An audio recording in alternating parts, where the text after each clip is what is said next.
Bien, amados hermanos, le damos gracias al Señor en esta mañana y después de cantar salmos e himnos a su nombre vamos a escuchar la palabra que Dios tiene preparada para nosotros en esta mañana, y yo le pido a Dios que sea de bendición para nuestras vidas, que su palabra llegue a nosotros y sea de tal manera determinante para que nuestro andar diario sea iluminado por la palabra de Dios. Así que vamos a escuchar la palabra que se encuentra en Primera de Juan, capítulo 5, a partir del versículo 13. Estas cosas os estoy escribiendo a los que creéis en el nombre del Hijo de Dios, para que sepáis que tenéis vida eterna. Sabemos que la primera epístola de Juan fue escrita a creyentes que se encontraban en la iglesia de Éfeso. La iglesia de Éfeso era la que recibió esta carta, y que luego, como es una carta universal, se llevó a otras iglesias, pero los receptores fue Éfeso, la iglesia de Éfeso. Y allí se estaban filtrando unas herejías que ya hemos comentado algunas veces sobre los gnósticos.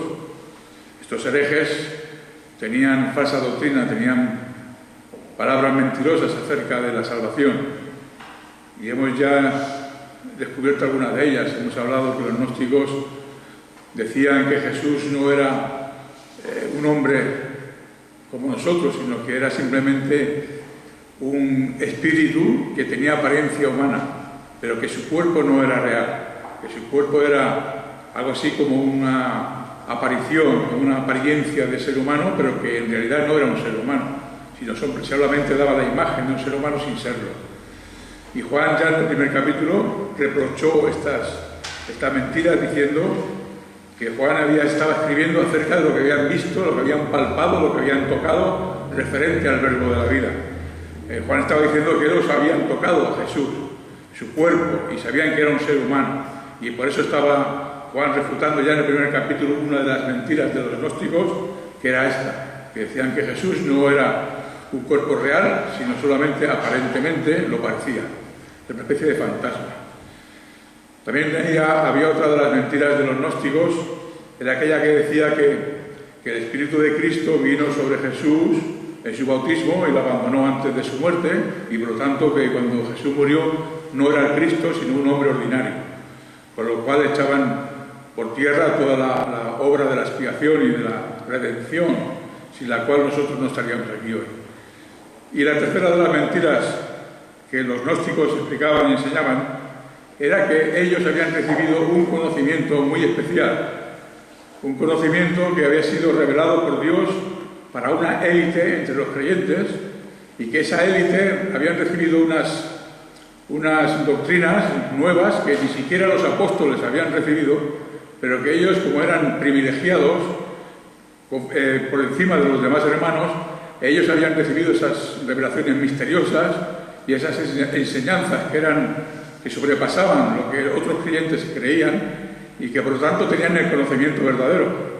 La palabra gnosis en griego significa conocimiento, y esta era una de las mentiras que los gnósticos enseñaban. Ellos tenían un conocimiento superior, un conocimiento que Dios les revelaba solo a esa élite. Por lo tanto, ellos se consideraban superiores a otros hermanos, se consideraban superiores a los cristianos que confiaban solo en Jesús como su Salvador. Ellos decían, los gnósticos, que para ser salvos tenían que recibir un conocimiento especial, unas revelaciones especiales, unas revelaciones misteriosas, un conocimiento misterioso que solo lo recibían aquellos que estaban llamados por Dios para recibirlo, y que por lo tanto los creyentes ordinarios, los creyentes normales, no estaban en posesión aún de la vida eterna si no recibían esa clase de conocimiento. Bien, para eso Juan, en este versículo, dice: estas cosas os estoy escribiendo a los que creéis en el nombre del Hijo de Dios. Es decir, a vosotros que creéis, que tenéis la fe puesta en el Hijo de Dios, y que Él es el Cristo, y que Él es el Dios verdadero, a vosotros que creéis esta única verdad, tenéis que saber que tenéis vida eterna. Está diciendo Juan: vosotros que solamente habéis puesto la fe en el Hijo de Dios, tenéis vida eterna. No tenéis que esperar ningún conocimiento especial. No tenéis que esperar ninguna revelación misteriosa de parte de Dios. No tenéis que esperar ninguna revelación que sea fantástica ni por encima de lo normal. Simplemente por el hecho de creer en Cristo como el Hijo de Dios, siendo Él el verdadero Dios, esa fe es la que os permite y os da la vida eterna.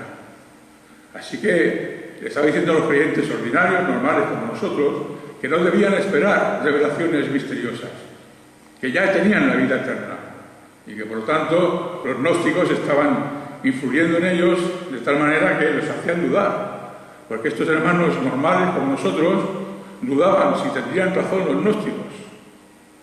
Se pensaban, bueno, ¿será posible que solo por creer en Jesús seamos salvos? ¿Es posible que solo por poner la fe en Él y en su persona y en su obra nosotros seamos salvos? ¿No tendrán razón los gnósticos al decir que hace falta más, que hace falta un conocimiento especial?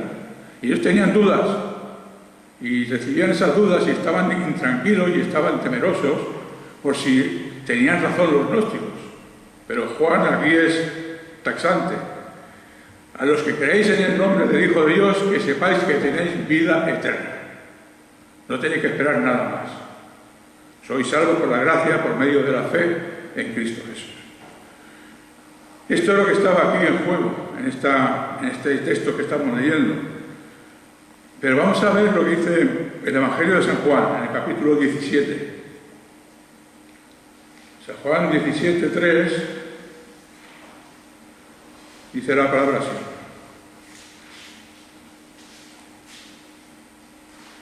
Y esta es la vida eterna, que te conozcan a ti, el único Dios verdadero, y a Jesús el Mesías, a quien enviaste. Bien, aquí Juan también está hablando de un conocimiento. Esta es la vida eterna, que te conozcan, un conocimiento. Hay que conocer algo para ser salvo, para tener vida eterna. Pero este conocimiento es conocimiento verdadero, no es el conocimiento que se llama los gnósticos. Dice aquí la palabra, y esta es la vida eterna, que te conozcan a ti, el único Dios verdadero. Ahí está la vida eterna, en conocer a Dios. Y dice, y a Jesucristo a quien tú has enviado, porque para conocer a Dios tiene que ser por medio de Jesucristo. Para eso Dios lo envió, para que nos enseñara el camino al Padre. De esta manera, Juan está diciendo, sí, es por conocimiento, pero con un conocimiento verdadero, no como dicen los gnósticos. Hay que creer, hay que conocer a Dios por medio de Jesucristo. Y esta es la única verdad que tenéis que conocer para tener vida eterna. No tenéis que esperar más revelaciones. Esta es la vida eterna. Conocer a Dios por medio de Jesucristo, a quien Dios envió. Pero bien, ¿qué significa la vida eterna? ¿Qué podemos decir a través de ello? Pues vamos a primera de Juan. Dice, y estas cosas os estoy escribiendo a los que creéis en el nombre del Hijo de Dios para que sepáis que tenéis vida eterna. Fijaros que el verbo sepáis está en presente. Debemos saberlo ya. No hay que esperarse a uno a partir de este mundo para saber si está en la vida eterna o no. Ya la tenemos hoy en día. Ya somos poseedores de esta vida. Nuestra vida eterna no empieza cuando nos muramos. La vida eterna empieza cuando creímos. Cuando fuimos renacidos y nos convertimos a Dios, fue cuando ya recibimos la vida eterna. No a partir de cuando nos muramos, sino ahora, ya la tenemos. Y esta es la confianza que tenemos ante Dios. Fijaros que nos habla de confianza. Es una palabra hermosa, confianza. Es una palabra que nos enseña muchas cosas. Cuando un creyente confía en Dios, cuando un creyente confía en Jesucristo, y confía en el nombre del Hijo de Dios, su confianza está puesta en Él. Ese creyente pues tiene el respaldo y tiene la bendición de Dios para su vida, porque nosotros confiamos en el que nos ha dado a su Hijo unigénito para nuestra salvación, confiamos en el regalo que Dios nos dio, en el don celestial que Dios nos dio, que es su Hijo, para que nosotros podamos tener comunión y relación con Dios. Es Jesús. Él, por medio de su persona y de su obra, Él nos ha hecho dignos y capaces de confiar en Dios y poder reposar en Dios y poder estar en paz con Dios y relacionados con Dios.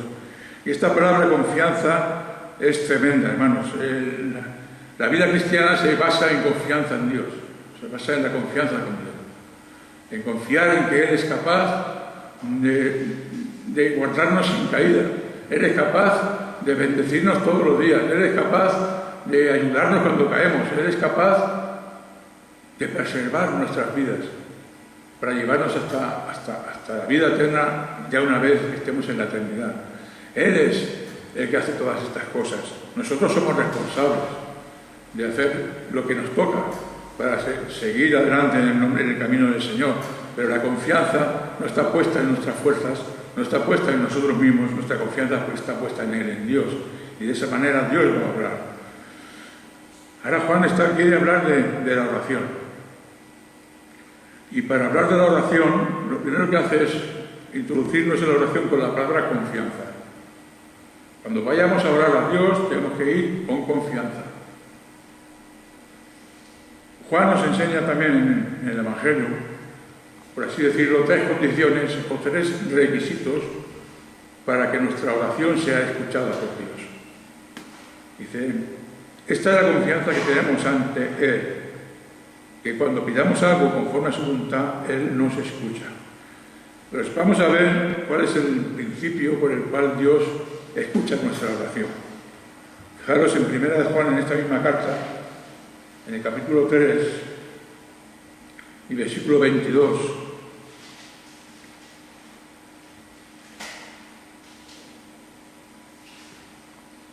Dice así la palabra.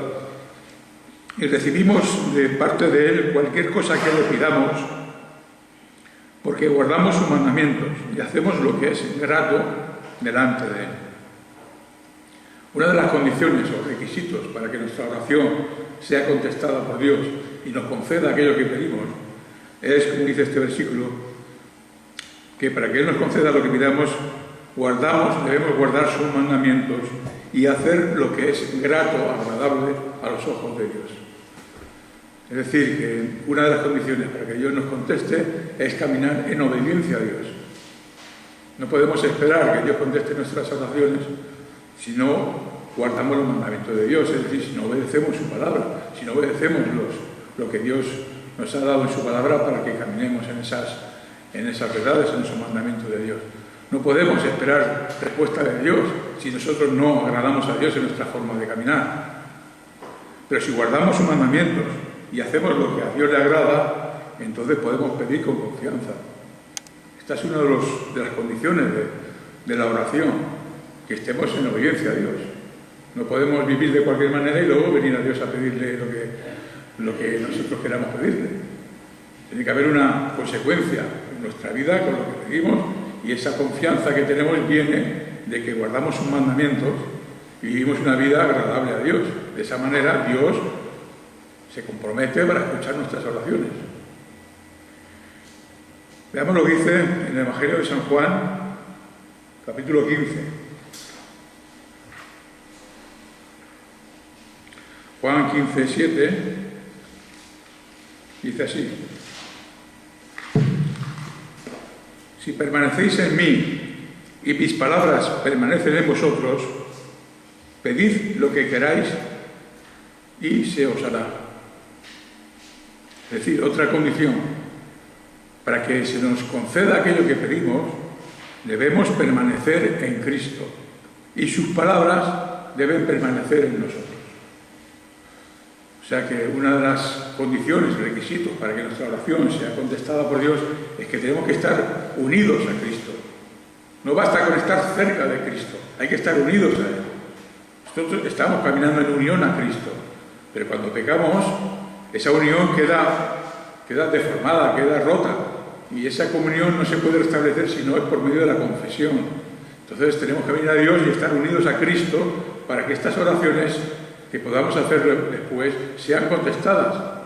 Si nosotros no permanecemos unidos a Cristo, permaneciendo en Él, y su palabra no permanece en nosotros, no tenemos ninguna confianza en pedir a Dios, porque nuestras oraciones serán estorbadas, nuestras oraciones seguramente no pasen del techo. Entonces tenemos que estar permaneciendo en Cristo y su palabra en nosotros. Esta es otra de las condiciones por las cuales nosotros debemos orar como Dios quiere que oremos, y la condición en que nosotros tenemos que estar para orar. Así que hemos hablado que que la confianza que tenemos en la oración es que caminemos en obediencia a Dios y también que estemos permaneciendo en Cristo y su palabra en nosotros, es decir, sus mandamientos. Por último, quiero ver en este mismo, una hoja atrás, en el capítulo 14 del Evangelio de San Juan, en el 14, versículo 14, dice: si algo me pedís en mi nombre, yo lo haré. Si algo me pedís en el nombre de Jesús, Él lo hará. ¿Qué es pedir en el nombre de Jesús? Porque yo sé que todos nosotros, cuando acabamos nuestras oraciones, siempre decimos en el nombre de Jesús, amén. Pero estas palabras no son un cierre bonito para acabar la oración. Estas palabras están diciendo algo que tenemos que examinar, que tenemos que dar y establecer lo que quiere decir. Cuando pedimos algo en el nombre de Jesús, nos estamos identificando con la persona y con la obra de Jesús a la hora de pedir en oración a Dios algo. Estamos reconociendo delante de Dios que si tenemos confianza en la oración, no es por nuestros propios méritos, no es por nuestra propia justicia, es porque Cristo ganó con sus méritos el derecho a que nosotros podamos acercarnos a Dios. Y ese derecho no solo quedó Jesús para Él, sino que nos lo dio a nosotros. Y nuestro derecho a orar nos viene no por nuestros méritos ni nuestra propia justicia, sino porque Cristo lo ganó en la cruz del Calvario.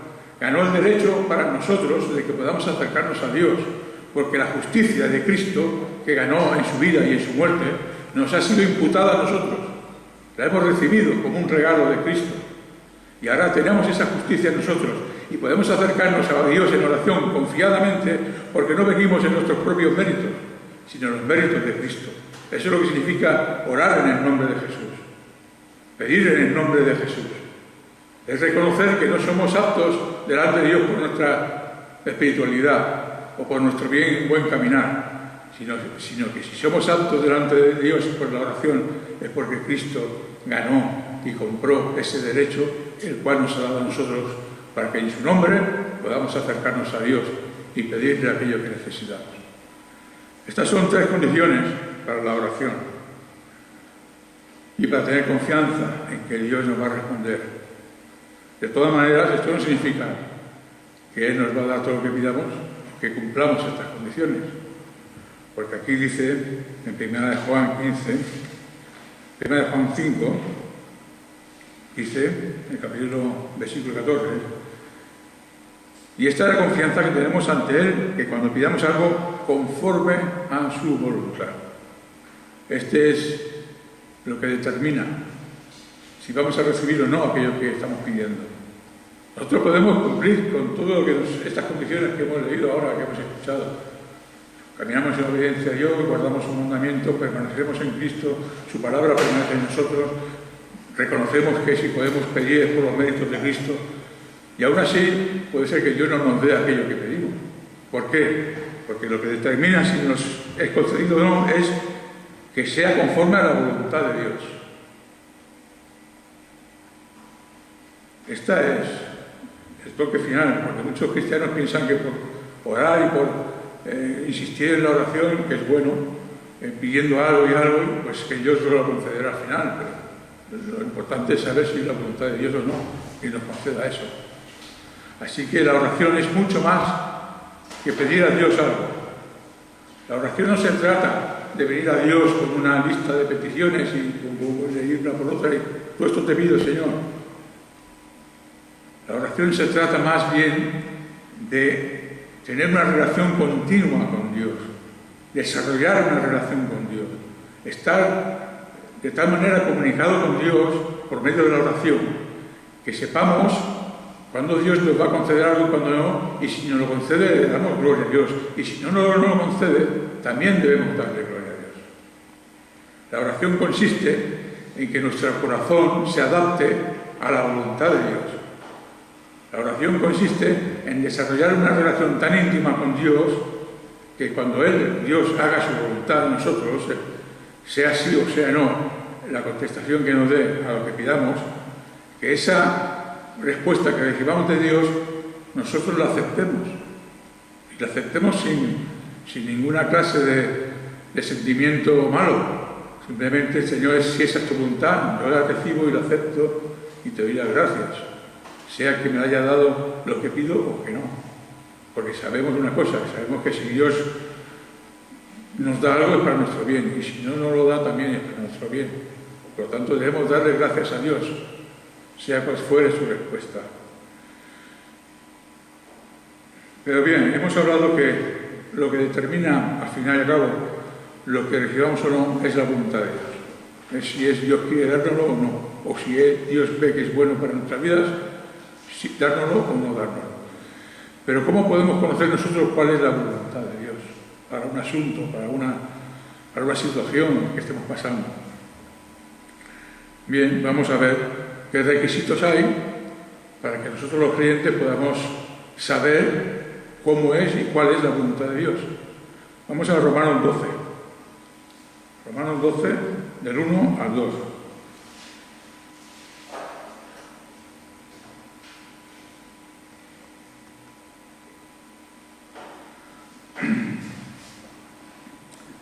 Fijaros,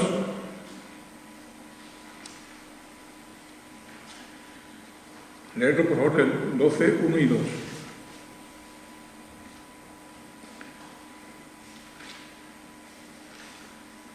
Así que, hermanos, os exhorto, por la gran misericordia de Dios, que presentéis vuestros cuerpos como sacrificios vivos, santo, agradable a Dios, que es vuestro servicio racional.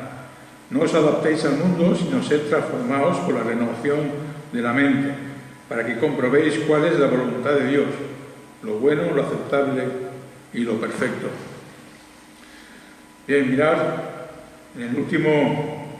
en la mitad o casi al final del versículo 2, dice que debemos comprobar cuál es la voluntad de Dios, para que comprobéis cuál es la voluntad de Dios.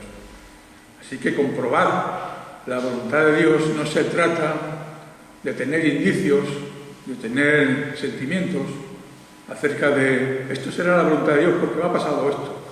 O tengo un indicio porque esto que me ha pasado seguro que significa que Dios quiere que siga adelante en este asunto.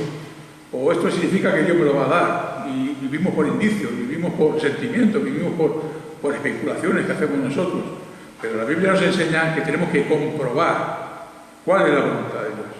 No caminar por indicios ni sentimientos ni a base de decisiones que tomemos por cualquier cosa, sino simplemente tenemos que comprobar. Comprobar significa con paciencia, tenemos que estudiar el tema, tenemos que esperar en Dios, tenemos que confiar en Dios para comprobar cuál es la voluntad de Dios. Yo creo que leí una vez que un cierto hermano que estaba estudiando para ser misionero y acabó los estudios y su oración era continuamente: Señor, ¿dónde quieres que vaya? ¿Dónde quieres que vaya? ¿Dónde quieres que vaya? Y un día pasando por la calle hizo un papel que le llamó la atención, lo cogió y era un mapa. Y había pisado la India. Dijo: gracias, Señor, que ya tengo la respuesta. Esos son indicios. Eso no es comprobar la voluntad de Dios. Eso no podemos hacer caso y si el hombre se iría a la India, yo que sé, quería allí. Pero decir que es su voluntad de Dios y que ha comprobado que es la voluntad de Dios es muy extraño. Yo, la verdad, no aconsejo a nadie que haga estas cosas. Puede que Dios alguna vez nos dé un indicio así, pero decisiones importantes, yo creo que Dios no hace esas cosas para que confiemos toda nuestra vida por un asunto de este tipo, pisar un papel y decir, ya tengo la confirmación de Dios. Bueno, pues no sé hasta qué punto, ¿verdad? Tenemos que comprobar cuál es la voluntad de Dios. Tenemos que esperar, la paciencia, y esperar en Dios, y escuchar a Dios, y estar en comunión con Dios continuamente. Y Dios al final nos enseñará cuál es su voluntad para nuestra vida. Pero no podemos caminar por sentimientos. Pero ¿cuáles son las condiciones, otra vez, requisitos que nosotros debemos cumplir para conocer la voluntad de Dios? Fijaros, en el 12.1, así que, hermanos, os exhorto por la gran misericordia de Dios que presentéis vuestros cuerpos como sacrificio vivo, santo y agradable a Dios. En primer lugar, si queremos conocer la voluntad de Dios, tenemos que caminar en santidad. Tenemos que ofrecer nuestro cuerpo en sacrificio vivo y santo. Es muy difícil, bueno, es casi imposible que Dios te pueda mostrar cuál es su voluntad para tu vida Si no caminas en santidad, si no camino en santidad, es imposible. Porque Dios dice, te va a decir, ¿y para qué saber mi voluntad si tú no caminas en mis caminos? Si tú vas por tus caminos. Es inútil. Así que la primera condición es que debemos presentar nuestros cuerpos como sacrificio vivo y santo, que sea agradable a Dios. Esta es la primera condición. La segunda, versículo 2. Y no os adaptéis al mundo. Otra de las condiciones para que conocer la voluntad de Dios es que no tenemos que estar conformados o adaptados al mundo. Tenemos que estar lejos del mundo, desapegados del mundo. Si nosotros amamos al mundo, amamos las cosas de este mundo, luego no pidamos cuál es la voluntad de Dios. Porque nuestro corazón estará más inclinado a las cosas del mundo que a Dios. Y si nosotros estamos más inclinados a las cosas del mundo, pues Dios te dirá, pues bueno, tú sigue al tuyo. Pero no quieras saber mi voluntad si estás amando al mundo, y a mí no. Y la tercera condición es que seamos transformados por la renovación de nuestra mente. Nuestra mente tiene que cambiar. Nuestros pensamientos tienen que ser otros. Tenemos que tener la mente de Cristo. Hemos vivido muchos años en nuestra propia mente carnal, en esta mente mundana que hemos tenido antes de convertirnos, pero ahora tenemos que renovar nuestra mente y tener los pensamientos y la mente de Cristo, como dice la palabra. Y esa es una condición también para saber y entender cuál es la voluntad de Dios para nuestras vidas. Tener nuestra mente conforme a la mente de Dios. Si nosotros caminamos de cualquier manera, o no caminamos en obediencia a Dios, o sea, poniendo nuestro cuerpo en sacrificio santo y justo y bueno para Dios, sacrificio agradable para Dios, si estamos adaptados al mundo y si no tenemos nuestra mente transformada, nuestro corazón va a ser como nuestra mente, también sin transformar. Porque fijaros lo que dice, no os adaptéis al mundo, sino ser transformados. Cuando ser transformado está hablando todo nuestro ser. Tiene que ser transformado. ¿Mediante cómo se transforma todo nuestro ser? Por la renovación de la mente. Es cuando nos renovamos nuestra mente, es cuando todo nuestro cuerpo, todo nuestro ser se va renovando también, se va transformando conforme a la imagen de su Hijo Jesús. Es nuestra mente, nuestro pensamiento, nuestra forma de pensar, nuestra forma de actuar, nuestros anhelos, nuestros deseos, nuestros afectos. Todo eso viene de la mente nuestra, si es conforme a Dios o no. Si es conforme a Dios, nuestra mente irá transformando nuestro corazón a los deseos y al corazón que sea como el de Dios. Y de esa manera nuestra mente transforma nuestro corazón y todo nuestro cuerpo. Porque nuestros pensamientos hacen que todo nuestro ser se vaya transformando y renovando para la gloria de Dios. Pablo lo decía, aunque este hombre exterior se va desgastando día a día, Pablo tenía un secreto y nos lo dejó escrito para que no fuera tan secreto. Dice, aunque el hombre exterior se va desgastando día a día, no obstante, el hombre interior se renueva de día en día. Este era el secreto de Pablo para caminar en santidad, renovarse cada día.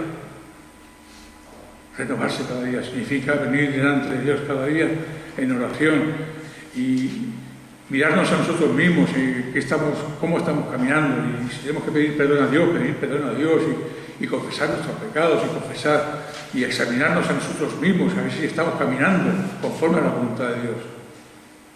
Este era el secreto de Pablo. Se renovaba día a día.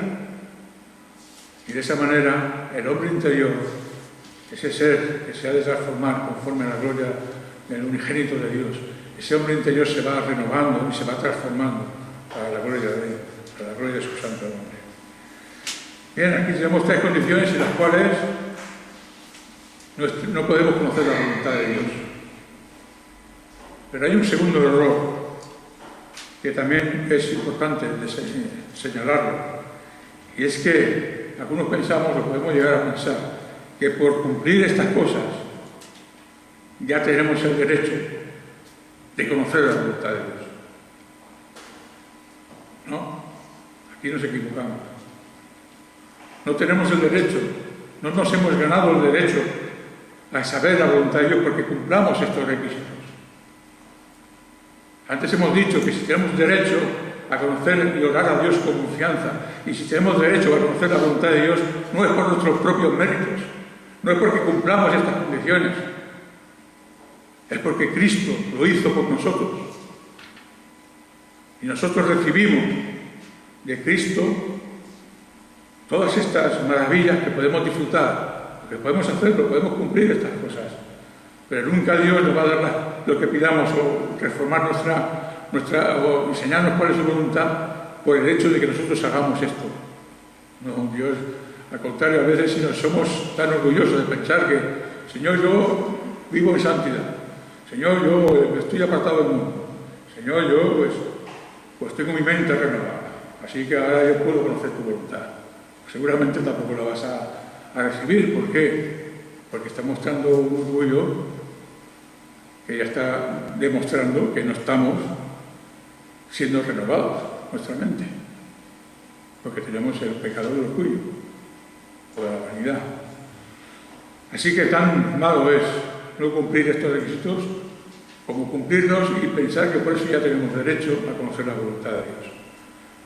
Para que tuviéramos el derecho de conocer la voluntad de Dios y de recibir todo lo que pidiéramos a Dios en oración, tendríamos que vivir una vida perfecta, perfecta. Y sabemos que eso no está a nuestro alcance. Solo Cristo lo pudo hacer. Solo Él vivió una vida perfecta. Y Él ganó el derecho. Y ese derecho nos lo ha dado a nosotros. Por lo tanto, no digamos, como yo cumplo las condiciones, tengo derecho a saber tu voluntad. No, como Cristo ganó el derecho a que Él, por su muerte, por su vida, Él recibió todo ese derecho y toda esa justicia y nos lo ha dado a nosotros, nosotros ahora podemos conocer la voluntad de Dios y podemos pedir a Dios lo que necesitamos. Bien.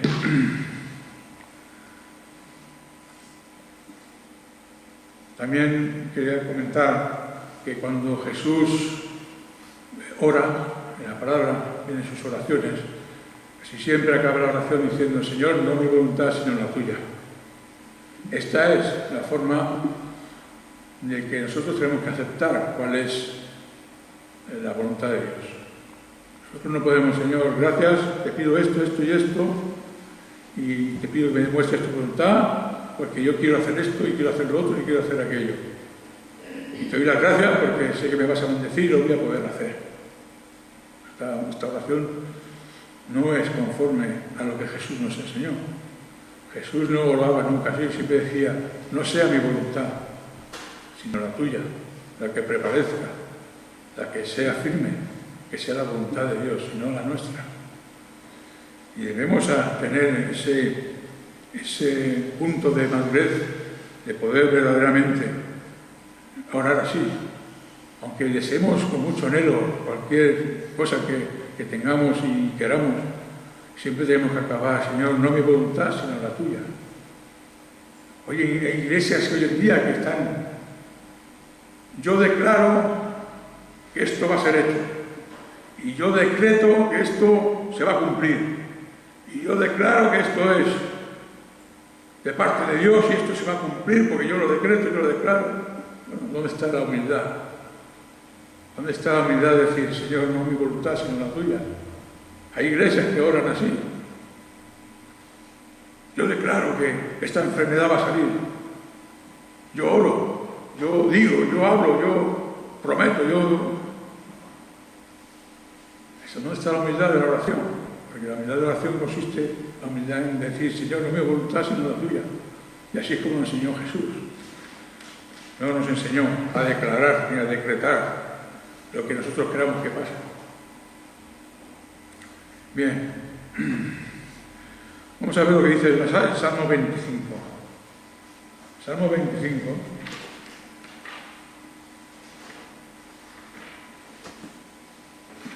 4 y 6. Nos enseña una oración de David. Y fijaros lo que dice.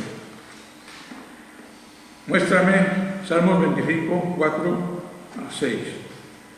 Muéstrame, oh Yahvé, tus caminos, Enséñame tus sendas, encamíname en tu verdad y enséñame, porque tú eres el Dios de mi salvación. En ti he esperado todo el día. Acuérdate, oh Yahvé, de tus piedades y de tus misericordias, que son perpetuas. Fijaros de qué forma de orar David. Muéstrame, oh Yahvé, tus caminos. Enséñame tus sendas. El deseo de David era conocer cuál era el camino de Dios para su vida. No estaba diciendo, Señor, yo quiero hacer esto y esto y esto, y ahora, Señor, bendice mi camino. David estaba diciendo, Señor, muéstrame tu camino para que yo camine en él. Y de esa manera yo sé que seré bendecido. Si yo camino en los caminos que tú tienes para mí. Nunca oraba David diciendo, Señor, yo he pensado esto, yo tengo previsto esto, ahora bendíceme y ayúdame a que se cumpla. No, David oraba diciendo, Señor, mis caminos son lo que yo pienso, pero eso no tiene suficiente valor. Lo que tiene valor es que yo camine en los caminos que tú has preparado para mí. Y esta era la oración de David. Él prefería caminar en los caminos de Dios que no orar que Dios bendijera sus propios caminos. Y esto debe ser así. Primera de Juan 5 nos ha estado hablando hasta ahora del privilegio de la oración, del gozo que tenemos de orar, del derecho que tenemos a orar, porque Cristo ganó ese derecho para nosotros. Pero ahora nos va a hablar de otra clase de oración. En el 16. Si alguno ve a su hermano cometiendo un pecado que no es para la muerte, pedirá, y él le dará vida a los que no pecan para muerte. Hay pecado para muerte. Acerca de esto no digo que se ruegue. Ahora Juan nos habla de la intercesión, nos habla de orar unos por otros. Y es un privilegio también, es un gozo, porque Dios diseñó en su iglesia que tuviéramos este gozo y este privilegio de orar los unos por los otros. Y de esa manera Dios hace su voluntad en su iglesia. Pero fijaros, aquí habla de un pecado que es para muerte y un pecado que no es para muerte. Por uno podemos pedir, por el otro no. Antes de explicar qué es el pecado que lleva a la muerte, voy a hacer una consideración. En el versículo 16 y 17 vemos que hay 3 veces se nombra el pecado que no es para muerte. 16. Si alguno ve a su hermano cometiendo un pecado que no es para muerte, pedirá, y él dará vida. Luego dice, a los que no pecan para muerte, además 2 veces, y el 17 dice, toda injusticia es pecado, pero hay pecado que no es para muerte. 3 veces Juan declara que hay pecado que no es para muerte. Y solo una dice, hay pecado para muerte. Con esto quiero decir que el énfasis de Juan está puesto en que oremos los unos por los otros cuando vemos que un hermano, como dice en el 16, si alguno ve a su hermano, un hermano del Señor, un hermano cometiendo un pecado. Entonces, el énfasis de Juan está puesto sobre este hermano que por un momento ha caído en pecado. Y por él debemos orar, para que Dios lo restaure, para que Dios le pueda dar vida, dice en el 16. Y Dios le dará vida, es decir, lo restaurará la comunión con la Iglesia y con Dios y con Cristo. Esta es la forma que debemos orar, porque cuando un hermano verdadero, un hermano, Juan no llamaba hermano cualquiera, lo llamaba hermanos aquellos que son de Dios. Cuando dice, si alguno ve a su hermano cometiendo un pecado, ore por él y Dios le dará vida. Dios le restaurará la comunión. Así que cuando vemos a un hermano que ha caído, está en una situación de pecado, debemos orar por él, para que Dios le dé vida, lo restaure. Sin embargo, para aquel que peca para muerte dice que no se ore. Aquí ya no dice hermano, aquí dice, hay pecado para muerte acerca de este, no digo que se ruegue, no dice que sea un hermano el que peca para muerte. Acerca de este, no digo que se ruegue. Pero ¿cuál es el pecado que lleva a la muerte? El cristiano, ya lo anticipo, el cristiano no puede cometer ese pecado. Porque el pecado que lleva a la muerte es rechazar la gracia de Dios. Es rechazar a Cristo. Es rechazar la salvación que Dios da por medio de Cristo. Cuando alguien ha escuchado el Evangelio, cuando alguien ha entendido el Evangelio, cuando alguien ha escuchado palabra de Dios, Dios le ha llamado por medio de la palabra, y este tal rechaza, rehúsa creer en el Hijo de Dios y rehúsa y rechaza la salvación que viene por medio de él, ¿qué salvación le queda? No hay más camino de salvación que Cristo. Y si alguien rechaza a Cristo, ¿cómo va a ser salvo? No hay otra manera. Solo hay un plan de salvación. Solo hay un medio de salvación, que es por medio de Jesucristo. Y si alguien rechaza a Jesucristo deliberadamente, habiendo conocido el Evangelio, este no tiene ningún sitio ya donde acudir para ser salvo. Y ese es el pecado de muerte, rechazar a Cristo a sabiendas, deliberadamente, desafiando a Dios. Un creyente cuando peca no rechaza a Cristo, no deja de amar a la iglesia, a sus hermanos, porque ha caído en pecado. Pero el que hace el pecado de muerte es aquel que rehúsa a Cristo, lo rechaza y odia a los hermanos, como estos falsos maestros que hemos estado aquí examinando en esta epístola, que eran del mundo y salieron al mundo porque eran del mundo y aborrecían a sus hermanos y rechazaban a Cristo y su fe en Él. Estos no hay que pedir por ellos, porque saben lo que hacen y saben lo que quieren. Quieren servir al diablo, a su padre, que es el diablo. Pero los hijos de Dios, no hay nadie un hijo de Dios verdadero que rechace a Cristo, porque tiene el sello y somos propiedad de Él, de Dios, y Dios no permite que nadie toque su propiedad. Así que el pecado de muerte es aquel que rechaza a Cristo sabiendo que la salvación viene de Él y que no le interesa. Y por esto dice Juan, no digo que se robe, no digo que se pida, dejadlos. Jesús dijo a los fariseos, dejadlos. Ellos quieren hacer esto, pues que sigan su camino. Este es el pecado que lleva a la muerte. Podríamos extendernos más, pero voy a hacer un poquito más en Hebreos. Quiero comentar acerca de estos hombres que niegan a Cristo deliberadamente. Dice Hebreos 6. Hebreos capítulo 6.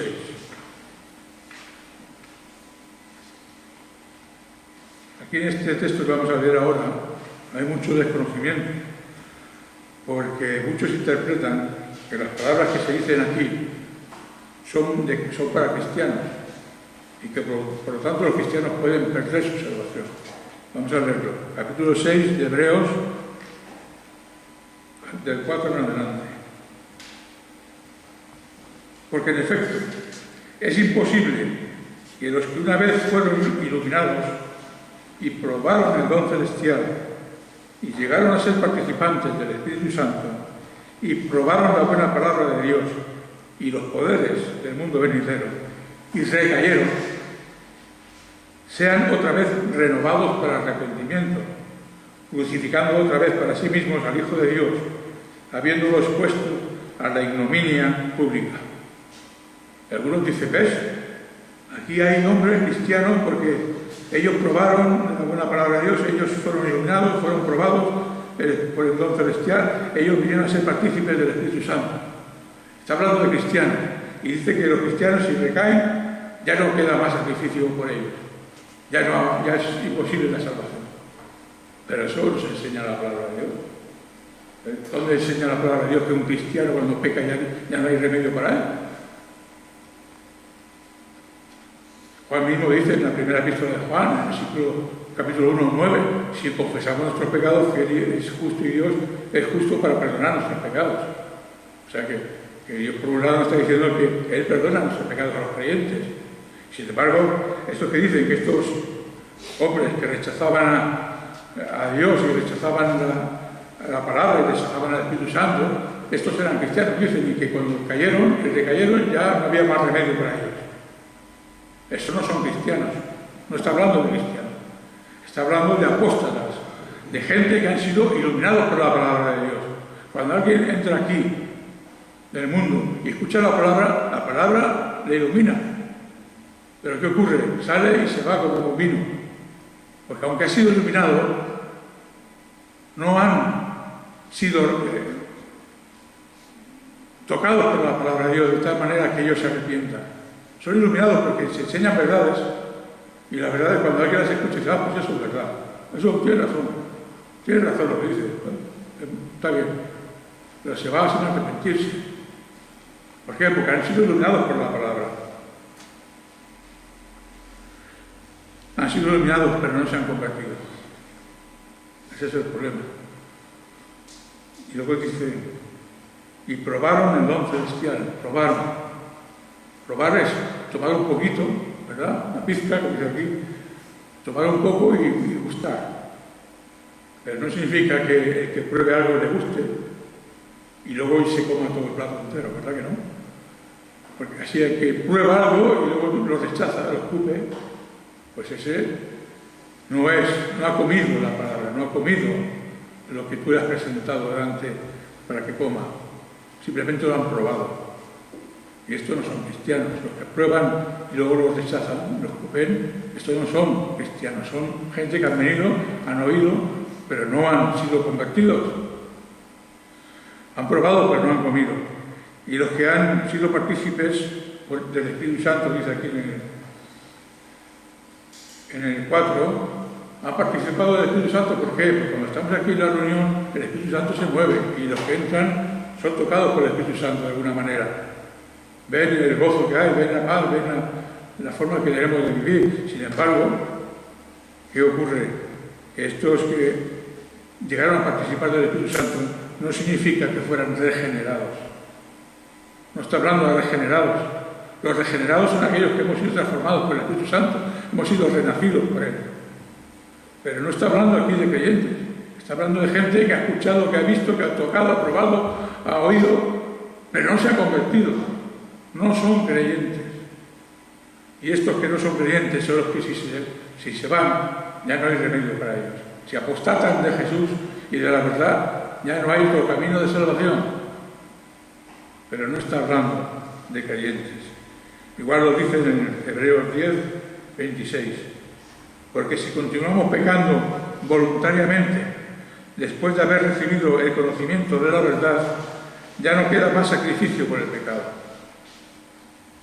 Fijaros, si continuamos pecando voluntariamente, desafiando a Dios, si hemos oído y escuchado la palabra de Dios y hemos entendido que sí suena bien, tienes razón, es verdad, pero luego continúan pecando y además voluntariamente, dice, después de esto, ¿qué queda ya? No hay más sacrificio por el pecado. El único sacrificio por el pecado es Cristo. Si rechazas a Cristo, ya no hay salvación para ti. Así que, como dice Juan en la epístola, estos que cometen el pecado de muerte no son creyentes, son aquellos que rechazan a Cristo porque no se han convertido ni quieren convertirse. Lo rechazan porque quieren vivir sus vidas como ellos quieren y no quieren adaptarse a la voluntad de Dios. No quieren vivir conforme Dios nos enseña que debemos vivir. No quieren vivir conforme a la palabra de Dios. No quieren vivir guardando los mandamientos de Dios. Quieren vivir a su manera. Aman su forma de vivir. Aman el pecado que hacen. Aman el mundo más que a Dios. Y por lo tanto para ellos no hay salvación si no se arrepienten y son tocados por el Señor para el arrepentimiento. Así que eso no significa, hermanos, que quiero dejar las cosas claras, no significa que no debamos orar por los inconversos. A ver, tenemos que tenerlo muy claro. Entonces, ¿yo no puedo orar por los inconversos? Claro que sí, y debemos orar por ellos, para que Dios los salve. Pero una cosa es muy diferente a la otra. Podemos orar por aquellos que nunca han oído el Evangelio de Dios. Y podemos orar por ellos, si lo han escuchado y están luchando por si creen o no creen, debemos orar por ellos. Pero una cosa es orar por aquellos que no han oído nunca el Evangelio o que están luchando por la fe. Y otra cosa es orar por aquellos que rechazan abiertamente a Cristo y se convierten en falsos maestros y se convierten en enemigos de Dios y van infiltrándose en las iglesias y van proclamando mentiras y van diciendo mentiras y van creando falsas doctrinas. A estos no tenemos que orar por ellos, pero los inconversos sí, porque los inconversos están en ignorancia y no pueden entender. Por último, hermanos, no quiero seguir, pero vamos a leer lo que hemos leído en Números 15. Fijaros hasta qué punto hay una diferencia entre los que pecan deliberadamente y los que no. Estamos diciendo que los que pecan deliberadamente no debemos orar por ellos. Deliberadamente me refiero a rehusando a Cristo, rehusando la fe, echando fuera, haciendo su vida lo que quieren, sin contar con el Señor, habiendo oído el Evangelio. Y fijaros lo que dice el número 27. Si una persona peca por error, ofrecerá una cabra de 1 año en ofrenda por el pecado, y el sacerdote hará expiación a favor de la persona que haya pecado por error, cuando hierre ante Yahvé, y al hacer expiación a su favor le será perdonado. Está hablando de aquel que peca por error, en ignorancia. Una sola ley tendréis para el que hierre, tanto para el nativo entre los hijos de Israel como para el extranjero que habita entre vosotros.